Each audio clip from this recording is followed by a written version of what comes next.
Je pouvais rentrer dans la maison, moi, puis même pas dire un mot. Juste avec l'énergie que je dégageais, là, je réussissais à mettre une pression dans la maison, là.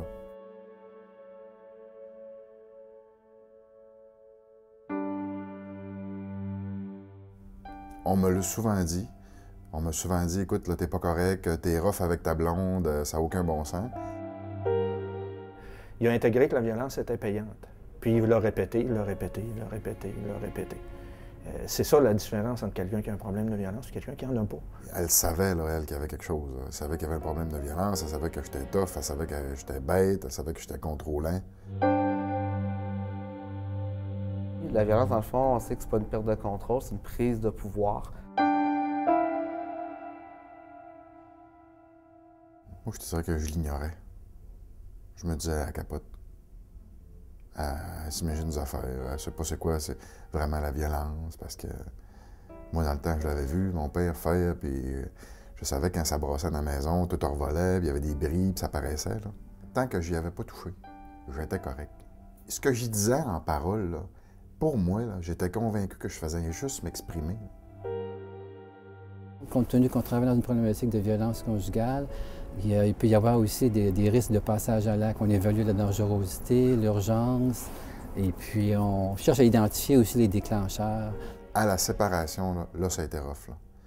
Là, ça a été jusqu'à m'enterrer dans le cour. Là, je la traitais de tous les noms. Ma crise de chienne, t'es qu'une grosse calice de vache au bout. Là, je la descendais. Là, j'étais complètement là, déconnecté. Là. Il y avait une switch qui avait pété. Là. C'est notre rôle aussi de souvent diminuer la crise. L'homme peut arriver en crise. Ce gars-là, il dort plus depuis 2 mois, il mange plus depuis 2 mois. Est-ce qu'il a consulté un médecin? Est-ce que c'est moi qui devrais voir maintenant? Alors que peut-être qu'il devrait plutôt voir un médecin pour commencer, puis ensuite venir me voir. Je rencontre une infirmière. Au bout de 2 ou 3 rencontres maximum, elle me dit « Jannick, tu devrais aller au Gapi, ça te ferait du bien. » Ma première réaction, c'est de dire à l'infirmière, « Ben voyons, Gapi, c'est pour les batteurs de femmes. » Un homme consulte, fasse la démarche de consulter, c'est très gros comme courage que ça peut leur prendre. Elle dit, « Écoute, Jannick, ça va te faire du bien. Tu vas te retrouver en gars, vous allez jaser des mêmes affaires. » J'ai accroché sur « ça va te faire du bien ». Parce que là, j'étais rendu là, comme faire la barbe le matin, prendre ma douche le matin, puis aller travailler le matin, c'était rendu l'enfer. J'avais une rage en dedans de moi là, que je savais pas d'où elle venait, puis je comprenais pas. J'étais malheureux comme ça n'avait pas de bon sens. Fait qu'au moment où ce qu'elle m'a dit, « Jannick, tu devrais y aller, ça va te faire du bien. » Là. OK, j'y vais.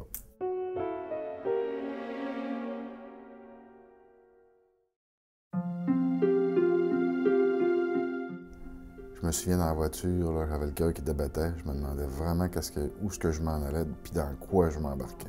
Ils n'ont aucune idée comment on va réagir. C'est certain que notre rôle à nous, c'est de l'accueillir, c'est de lui faire sentir qu'on est confortable, qu'on ne juge pas. Le message que la société envoie aux hommes, c'est pas d'aller demander de l'aide. Ça peut paraître comme faible.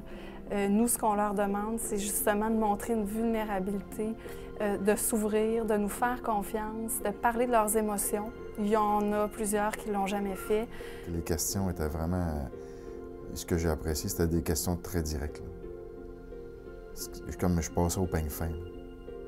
On est allé dans tout. Là. Sa scolarité, son revenu, il était en couple, ses expériences de couple. Quand tu étais jeune, tu te battais-tu? Est-ce que tu as déjà fait du mal aux animaux? Les expériences de thérapie aussi. C'est la première fois qu'il vient en thérapie? C'est la première fois qu'il fait une demande d'aide? La pornographie, tu consommes-tu de la pornographie en revue, en Internet? Non, je vais vraiment passer au peigne fin. Là. Mais ça a été assez fracassant, la première rencontre. Pourquoi? Parce qu'à ce moment-là, à la première rencontre, on me dit, tu savais-tu, claquer une porte puis bouder une personne, c'est une forme de violence. Ça peut être des gens qui ont fait de la violence verbale, qui crient, qui intimident par le regard, qui tirent des objets, qui font des trous dans les murs, brasser des choses. Ça peut se rendre jusqu'à la violence physique, dans le fond, serrer les bras, secouer par les épaules, des gifs, frapper. Puis bouder, là. j'étais un professionnel. Je pouvais être 6 jours sans parler à Ginny. Le monde rentrait dans la maison, je lui parlais, mais elle n'y adressait même pas la parole. Ça finissait, au bout de 5-6 jours, qu'elle rampait quasiment en broyant mes pieds, en me demandant « Arrête, Jannick, je suis plus capable. » Ça s'installe graduellement. C'est pas du jour au lendemain où on peut voir un cycle. On venait de me shaker. Là. On venait de me prendre, là, puis de me dire « Écoute bien, tu exerces des formes de violence. » Est-ce qu'il va revenir à la prochaine rencontre? C'est déjà une question assez cruciale parce qu'il se pourrait fort bien qu'il ne revienne pas. Ce qu'on lui demande, c'est de faire une thérapie de groupe, c'est gros. On a besoin de le mettre en confiance, on a besoin de lui démontrer que c'est possible, c'est aidant, il peut changer. Bien, ma première rencontre de groupe, quand je suis arrivé ici, je n'étais pas encore convaincu que j'étais encore à la bonne place. Là. Le processus de groupe, pour eux, c'est souvent une étape ils vont être très nerveux, ils vont savoir appréhender le groupe, ils vont s'être fait des images, souvent de thérapie choc, où on va être très confrontant. Je venais juste m'asseoir puis voir qu'est-ce qui se passait, puis je me suis assis, je me suis présenté en me disant « Je sais pas qu'est-ce que je viens faire ici. » Entre comment ils arrivent puis qu'ils partent, des fois, la transformation, elle est importante, dépendamment du sérieux que le gars va mettre dans sa démarche, mais les efforts aussi qu'il va déployer. Puis ça a pris à peu près 10 minutes maximum en attendant parler les gars quand ils se sont présentés un à un, puis qui ont dit qu'est-ce qui s'était passé dans leur semaine, que j'ai dit « J'étais à la bonne place. » Il y a une escalade. Est-ce que vous pouvez voir les signes précurseurs qu'il y a là-dedans? Il y a des modèles qui sont déjà là, c'est sécurisant d'une certaine façon pour lui. Quand on réussit à créer une intimité dans le groupe où que les gars se font confiance, le niveau de confiance entre eux est bon, ils vont partager des choses, puis ils vont partager du vécu qui va être très émotif par moment. En même temps, il voit à travers les autres qu'il n'est pas tout seul, qu'est-ce qu'il vit. Lui, ça vient un peu dédramatiser sa situation. Le temps arrange les choses au lieu de tu souhaites brusquer les choses. Il vivait la même affaire que moi à ce moment-là. Fait qu'il disait des paroles que j'aurais pu dire. Chaque gars disait un mot. Ah, hein, OK, c'est moi ça. Là, l'autre gars, ah oui, OK, c'est beau, tel mot, telle situation, je suis en train de le vivre. T'as le plus vieux, là, qui te dit écoute, Jannick, j'ai fait la même affaire avec ma femme. Puis à un moment donné, je me suis aperçu que je n'étais pas correct. J'ai dû y demander amende honorable, y demander pardon. Ma réponse conviendra peut-être ou aidera peut-être un autre gars. Puis la réponse de ce gars-là en aidera peut-être un troisième ou un quatrième. De là, l'avantage d'être en groupe. T'as le petit jeune que lui, il est correct. Il est correct dans tout ce qu'il fait. Fait que là, je me retrouvais, là, je me voyais dans lui, là, je me disais, tabarnouche, il est exactement comme moi quand je suis rentré. Là. Personne n'est là pour apprendre la petite histoire d'un gars puis en savoir plus ou par curiosité. Tout le monde est là pour en apprendre plus sur lui-même. Après ça, tu as le militaire qui vit des affaires au bureau que moi je vivais dans ma carrière puis qui dit je me défoule sur mes gars. Ça va être aussi des moments de silence. Parce que des fois, le gars, justement, il ne veut pas éclater, fait qu'il essaie de se contenir, mais le silence est très révélateur et même, je dirais, très thérapeutique, parce que ça permet un moment d'introspection, autant pour le gars qui est en train de nous en parler que pour les autres qui sont en train de l'entendre, parce qu'eux autres aussi, ça réfère souvent à quelque chose de fort, de puissant à l'intérieur.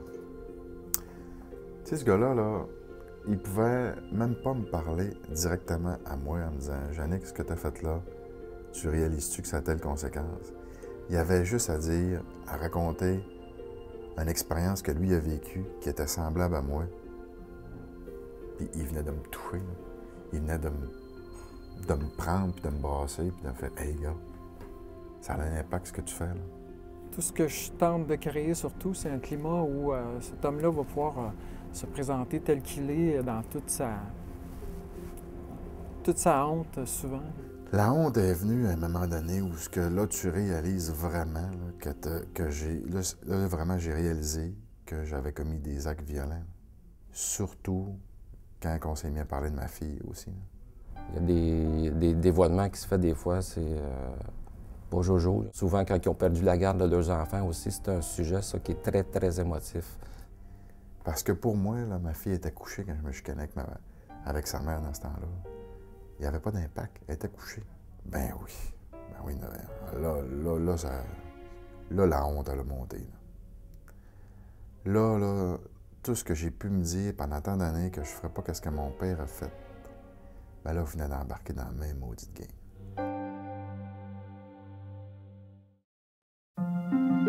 Le rôle de l'animateur, généralement en groupe, c'est pas l'expert qui amène toutes les réponses. C'est plutôt celui qui a les questions qui vont permettre à chaque gars de trouver les réponses. Les rencontres une fois par semaine, c'est comme un genre de reset. Là. C'est comme un genre d'une mise à jour. Là. Tu te présentes, tu vides la semaine qui vient de se passer. Qu'est-ce que tu as rencontré comme problème au niveau de ta violence? Qu'est-ce que tu as fait?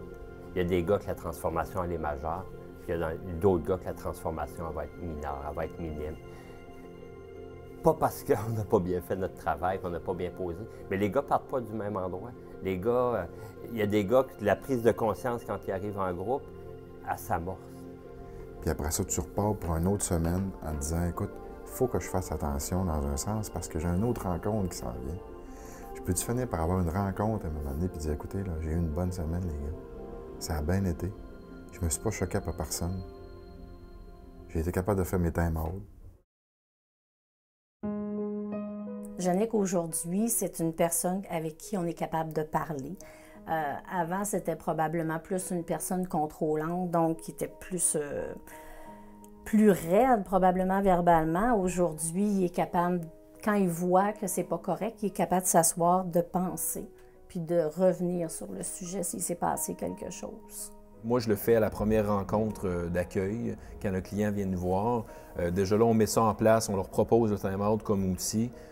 Pourquoi? Parce que c'est l'arrêt de la violence qu'on vise et c'est l'outil principal à l'arrêt de la violence. Comment ça fonctionne dans le fond? C'est que le gars qui fait le time-out va se fier à des signes précurseurs qu'on appelle dans notre jargon, des signes entre autres physiques. Je sens la mâchoire, mon cœur bat plus vite, je respire plus fort. Les mains moites, la chaleur, le cœur qui débat. Donc, du moment où ils perçoivent ces signes-là, ces signes précurseurs-là, on va les inviter, dans le fond, à se retirer. Le time-out, grosso modo, c'est je m'en vais plutôt que de péter ma coche, plutôt que d'exercer la violence. Il peut partir, aller prendre une marche ou tout simplement sortir à l'extérieur, respirer, prendre des grandes bouffées d'air, comme on dit. La suite du time-out, c'est de revenir sur place, de proposer à la personne qui était concernée, la personne qui était sur place avec moi, de rétablir, si on veut, la communication.